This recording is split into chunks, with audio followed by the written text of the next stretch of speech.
नमस्कार, स्वागत है आपका बंगाल चुनाव पर हमारी खास पेशकश बंगाल कॉन्क्लेव आप देख रहे हैं। मैं हूं आपके साथ आशा झा और मुख्य चेहरे, अहम चेहरे जो इस बार टीएमसी या बीजेपी की जीत के कर्णधार बने हुए हैं आपके सामने बंगाल कॉन्क्लेव में लगातार हम लेकर आज दिन भर उपस्थित होने वाले हैं। तो मेरे साथ राजनीति का बदलता स्वरूप जो बंगाल में नजर आ रहा है उसकी बानगी दिखाते एक खास शख्सियत जुड़ गए हैं और अब खेल के मैदान से निकलकर राजनीतिक पिच पर खूब ताबड़तोड़ बल्लेबाजी और उसी हिसाब से विकेट लेने की तैयारी कर रहे हैं। नाम है मनोज तिवारी, भारतीय टीम के पूर्व क्रिकेटर हमारे साथ इस वक्त जुड़ गए हैं। बहुत स्वागत है आपका मनोज। बहुत बहुत धन्यवाद। तो मनोज जी, खेला हो बे, क्योंकि राजनीतिक पिच पर अब खेलना है, खूब खेले हैं क्रिकेट के मैदान पे। देखिए, मुझे ऐसा लगता है ना कि दीदी को पहले से ही पता था कि इस बार खेला होबे, तो इसीलिए खिलाड़ी को एक मैदान पे उतारी है, राजनीति मैदान पे। और मैं बहुत खुश भी हूँ कि दीदी मुझे सामने से फ़ोन करके बोली कि इस बार इलेक्शन में लड़ना है। तो मैंने 2 बार सोचा नहीं ना करने के लिए, क्योंकि दीदी जो भी कहेगी मैं तहे दिल से उनका डिसीजन लेके मैं आगे बढ़ता हूँ हमेशा, और मानती भी है और बहुत प्यार भी करती है। तो ना नहीं कह सकता था उनको। आपने कहा कि आपको खेलना बहुत अच्छे से आता है। हाँ। तो तैयारी करनी पड़ी होगी क्योंकि ये तो डिफरेंट है। देखिए, तैयारी तो करनी पड़ती है, और मैं जब तक क्रिकेट ऑब्वियसली खेलता था ना, मतलब जब मेरा फुल फोकस क्रिकेट पे था, और मैं ऐसा व्यक्ति हूँ जो बाकी चीज़ों में भी बहुत सारा इंटरेस्ट रखता था over a period of time. उसमें राजनीति भी एक ऐसा सब्जेक्ट था कि मैं जानने की हमेशा कोशिश करता था कि हमारे देश में क्या चल रहा है, हमारे राज्य में क्या चल रहा है। तो एक इंटरेस्ट हमेशा से रहा है, और ऐसा मुकाम पे आया हूँ अपने ज़िंदगी के कि जहाँ पे मेरे लिए डिसीजन मेकिंग थोड़ा सा आसान रहा कि खेल के मैदान से राजनीति में आना, क्योंकि मेरे घुटने में थोड़ी चोट भी लगी हुई है, उसको ठीक होने में 3 से 4 महीना लगेगा, और वो स्ट्रेंथनिंग और जिम वर्क से फिजियोथेरेपी से जाएगा। और इस दौरान जब ये सब चीज़ें मैं सोच रहा था, और पैंडमिक के वजह से रणजी ट्रॉफी जो हमारा डोमेस्टिक क्रिकेट टूर्नामेंट है वो इस साल नहीं हो रहा है, जो बहुत इंपॉर्टेंट टूर्नामेंट होता है, वो 5-6 महीना चलता है लंबा, तो वो नहीं हो रहा है इस बार। तो जिसके वजह से ये डिसीजन मेकिंग मेरे लिए आसान था। उस समय यही सोच रहा था कि ये चोट से कैसे उभरूंगा, और उसके बाद उसी टाइम फिर दीदी का कॉल आता है। तो फिर मैंने यही सोचा कि क्यों नहीं यही समय है ज्वाइन करने का। नहीं तो फिर फुल टाइम पॉलिटिशियन के रूप में मनोज तिवारी को हम नहीं देखेंगे क्या? क्योंकि अगर सिर्फ इस पीरियड के लिए आप सोच कर चल रहे हैं तो फिर नहीं, वैसा नहीं मैंने कहा। मैं एक्चुअली ये कहना चाह रहा था कि मैं जब सोच रहा था, मतलब ये इंजरी के बारे में कि कितना समय लगने वाला है, और पिछले 2 साल से मैं आईपीएल में मेरे को मौका नहीं मिल रहा था, कोई भी कारण हो, जिसके वजह से मैं थोड़ा सोच रहा था कि अभी तो मैं भारत के लिए खेला हूँ, भारत के लिए मैन ऑफ द मैच भी लिया हूँ, और एम क्या है मेरे क्रिकेट में, मतलब हाईएस्ट लेवल मुझे पहुँचना था, देश के लिए रिप्रेजेंट करना था। और मैं थोड़ा प्रैक्टिकल भी सोचता हूँ। मैं ऐसा नहीं है कि मतलब कहने के लिए कह दिया कि नहीं अभी तो मैं कमबैक कर ही लूँगा। आसान है कमबैक करना, लेकिन जिस तरह से अभी भारतीय टीम खेल रही है और आने वाले जितने भी यंग लड़के हैं, अभी अपना अपना जगह और रिजर्व बेंच हमारा बहुत तगड़ा है, जिसके वजह से थोड़ा सा मुश्किल हो सकता है। नामुमकिन कुछ होता नहीं है ज़िंदगी में, मैं भी ये मानता हूँ, लेकिन प्रैक्टिकल चीज़ें में अगर मैं सोच के अगर आगे बढ़ूँ तो फिर ये डिसीजन मेरे लिए सही था। और रहा राजनीति का बात, मैं लंबा इनिंग्स खेले आया हूँ। जैसे क्रिकेट में खेलते हैं ना, डबल सेंचुरी, 100, पिछले साल मैंने 100 भी किया था रणजी ट्रॉफी में। तो अगर उसी को ही मैं यहाँ रिलेट करके बोलूँ तो मैं जब राजनीति का डिसीजन लिया तो मैं यही सोच के आया हूँ कि मैं वो टिपिकल सेलिब्रिटी के हिसाब से नहीं जाना चाहूँगा कि जो सिर्फ समय थोड़ा अपना राजनीति में दे और थोड़ा अपना प्रोफेशन में दे, वैसा नहीं। मैं लंबा खेलने आया हूँ और लोगों का नेता बनने आया हूँ। स्टार्स पे दरअसल यही आरोप लगते हैं कि शुरुआत में आते हैं लेकिन फिर भूल जाते हैं अपनी कॉन्स्टिट्यूएंसी को। लेकिन जैसा मैंने शुरुआत में कहा, स्टार पावर है ही, राजनीति का बदलता रंग रूप भी देखने को मिल रहा है। तो मैं चाहूंगी जरा गौर फरमाइए, क्योंकि मनोज जब हमारे सामने बैठे हैं, डेनिम जैकेट, जीन्स पहनी हुई है और बाकायदा एक टी शर्ट, उसके भीतर जरा सा मैं मनोज अगर दिखा पाऊं क्या लिखा है इस पर, मनोज तिवारी।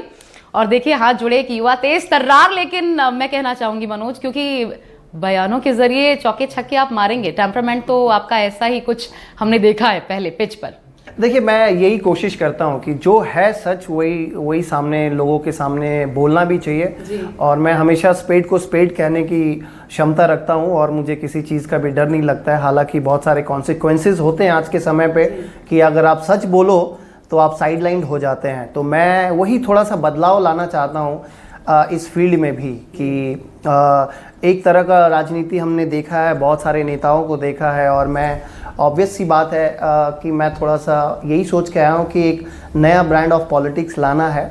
और वो और जितना अपफ्रंट रहूँ लोगों से और जितने भी प्रॉमिसेस हम करेंगे over a period of time election तक, उसको फुलफिल किस तरह करना है। और मैं सिर्फ कहने से मतलब संतुष्ट नहीं होता हूँ, मैं करने में बिलीव करता हूँ। तो ज़्यादा मैं बोल बचन नहीं करता हूँ कि इसलिए आप मेरे को अभी मेन स्ट्रीम मीडिया में ज़्यादा नहीं देखेंगे बात करते हुए, क्योंकि मेरे पास समय ही नहीं है बात करने के लिए। लेकिन आज आपके लिए समय निकला है, तो मैं यही कहना चाहूँगा इस चैनल के माध्यम से कि मैं करने के बाद लोगों में ऑब्वियसली जो प्रश्न उठाएंगे या उठा रहे हैं उसका जवाब काम से देना। शिवपुर के लिए, क्योंकि यहीं से आप कैंडिडेट हैं, आपने खुद होमवर्क स्टडी की, यहाँ पर लोगों की प्राथमिक ज़रूरतें आपको क्या नजर आती हैं जिस पर सबसे ज़्यादा काम करना इस वक्त जरूरी है? देखिए, यहाँ पे वाटर लॉगिंग का इशू है, और वो भी एक देखना पड़ेगा। यहाँ का इंफ्रास्ट्रक्चर जो ड्रेनेज सिस्टम है यहाँ पे, वो मतलब एक कर्व हिसाब से बना हुआ है, जिसके वजह से वाटर लॉगिंग का इशू रहता है। और रोड्स थोड़ी बहुत है और स्ट्रीट लाइट्स है। उस चीज़ों पे, ये 3 चीज़ों पे बहुत नज़र देना पड़ेगा जब जीत के आऊँगा। वो आज बीइंग अ युवा, युवाओं के लिए कुछ, बीइंग अ युवा, युवाओं के लिए कोई थॉट, आगे क्या करना है? आगे का उतना सारा प्लान नहीं किया अभी। जो बेसिक नीडें हैं, जितनी भी मैंने डोर टू डोर कैंपेन की हैं, कुछ लोगों का कंप्लेन है कि ये सब इश्यूज़ पहले ठीक हो जाए, उसके बाद आगे का सोचूंगा। क्योंकि युवा पीढ़ी ऑब्वियसली मेरे तरफ आशा लगा के बैठे हुए हैं, और एक बार जब हम जीत के आएंगे उसके बाद उन लोगों के साथ भी बैठेंगे और सभी को लेके चलने का इरादा है मेरा। और जो भी मांग रहेगी सोच समझ के बैठ के बातचीत करने के बाद आगे। जीत को लेकर कितना आश्वस्त हैं? बहुत बहुत आराम से जीतूंगा। ये जो क्यों लगता है ये माहौल बन रहा है ना, आप देख ही रहे हैं ना, अभी तक लिस्ट 294 लिस्ट तो निकाली नहीं है बीजेपी, तो आप समझ ही सकते हैं थोड़ा सा कहीं ना कहीं डर तो है। इतना समय क्यों लग रहा है बताइए, तो इससे ही पता लगता है। अच्छा, ममता दीदी की चोट एक बहुत बड़ा मसला बन गई। आपको लगता है ये चोट भी कुछ खेला करेगी बंगाल में?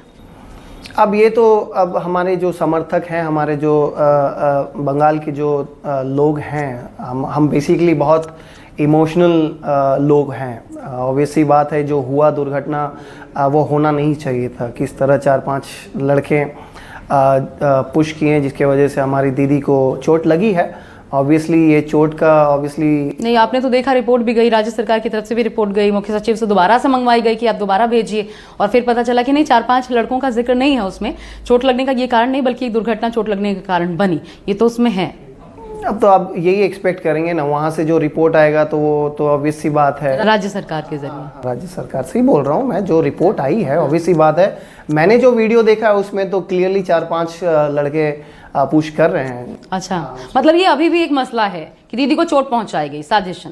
दीदी को चोट पहुंचाई गई है। यहाँ बंगाल के लोग अब चोट पहुंचाएंगे बीजेपी पार्टी को फॉर श्योर। मतलब उस तरह नहीं, मतलब हाँ, मैं समझ गई। बहुत शुक्रिया आपका मनोज, हमसे बातचीत करने के लिए। तो ये थे मनोज, थोड़े बदले रंग रूप में, लेकिन यही वो शायद तरीका भी है मनोज, जरूर मैं आखिरी वक्त में कहना चाहती हूँ कि जिससे आप युवाओं पर शायद आपका भरोसा भी ज्यादा होगा। आपका जो तौर तरीका है, जिस तरीके से आप खुद को प्रेजेंट करते हैं, मैं थोड़ा और दिखा दूं, अगर मनोज को क्लोजली मॉनिटर करवा दूं तो कानों में भी मनोज ये वेयर करते हैं, हाथ में टैटू बना हुआ है, तो बिल्कुल एकदम आज के लड़के।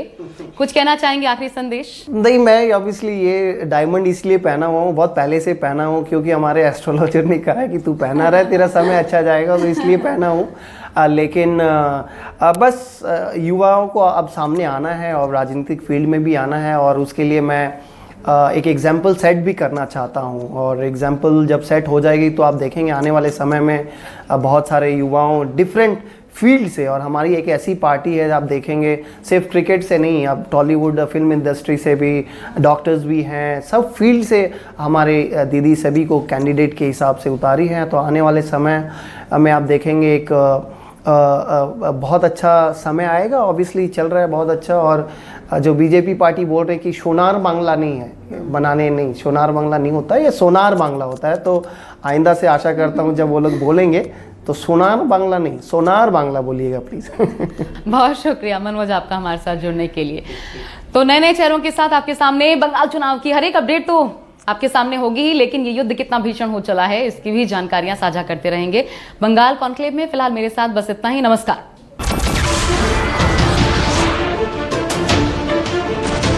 नमस्कार, मैं हूं मानक गुप्ता। अगर आपको हमारा ये वीडियो पसंद आया हो तो इसे लाइक और शेयर जरूर करें, और हां, हमें सब्सक्राइब और फॉलो करना ना भूलें ताकि आप देश और दुनिया की कोई खबर मिस ना करें। तो जुड़े रहिए हमारे साथ और देखते रहिए News 24।